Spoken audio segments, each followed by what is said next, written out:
wine-drinking people. Today is Thursday, October 14th. Making our way through another great week here at the Wine Watch. We got a lot of great events coming up next week. Looks like we're going to have to postpone our 1998 big, right bank tasting. Just not enough people to pay for that bottle of Petrus alone. But we will put it back on the schedule probably for February of next year. Things are getting a little crazy here with the holidays coming up. Stores starting to get busy, and we're going to have to stop broadcasting here in a couple of weeks. We're just not going to have time to keep up with everything. So I know you guys will miss us, but don't worry. We will be back first thing next year. But hey, we're not done yet, all right? I don't know. Sorry, maybe I'm a little bit premature with that. But anyways, we still got a lot of great stuff coming up next week. We're filling up quickly for the Louis Jadot tasting, which will be on Tuesday night at Cafe Max. That's a barrel sampling of the 2009 vintage. We've got our New Zealand event next night at Cafe Max. I feel like I'm like an employee of the restaurant again here.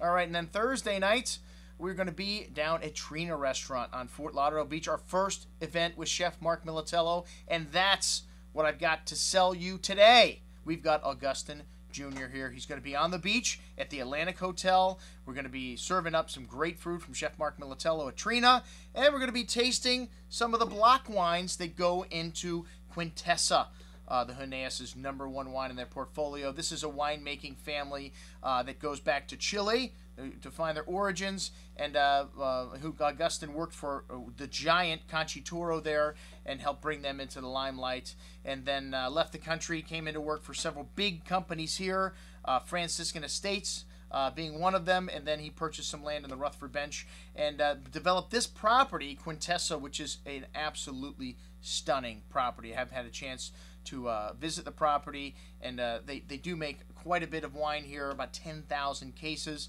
and this is to me one of the top large production wines in Napa Valley. It's really easy to make a high quality wine if you're only making a few hundred cases of it.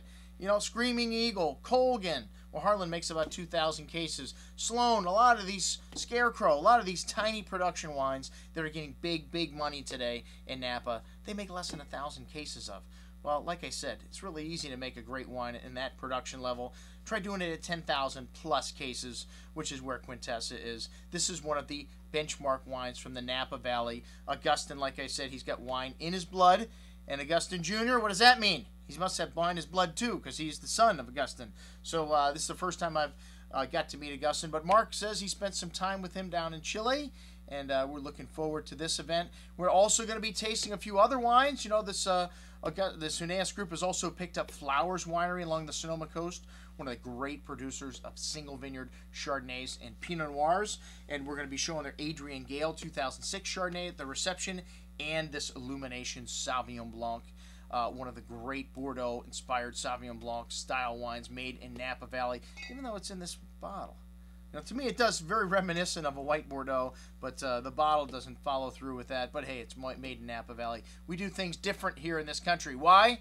Because we can. We've got the big guns. All right, and speaking of different, The Prisoner, the wine we're going to be finishing up with. This is another new addition to this lineup, a joint venture between Mr. Finney and, well, I guess it's now a joint venture because the Naas family's bought into it. And I hear the gentleman who started it is still involved, the winemaker, the gentleman that made this wine popular, and the Perfect Storm wine, I call it, Zinfandel Cabernet blend, something a lot of people don't do, you don't see too often, but they really pull it off great here with The Prisoner. But hey, let's not forget the reason we're here. We got 2 vintages of Quintessa we're going to be showing, and like I said, some food from Mr. Mark Militello. Check it out on today's email. I'm your host, Andrew Lampasone, signing off for the Wine Watch, saying remember, always drink the good stuff first.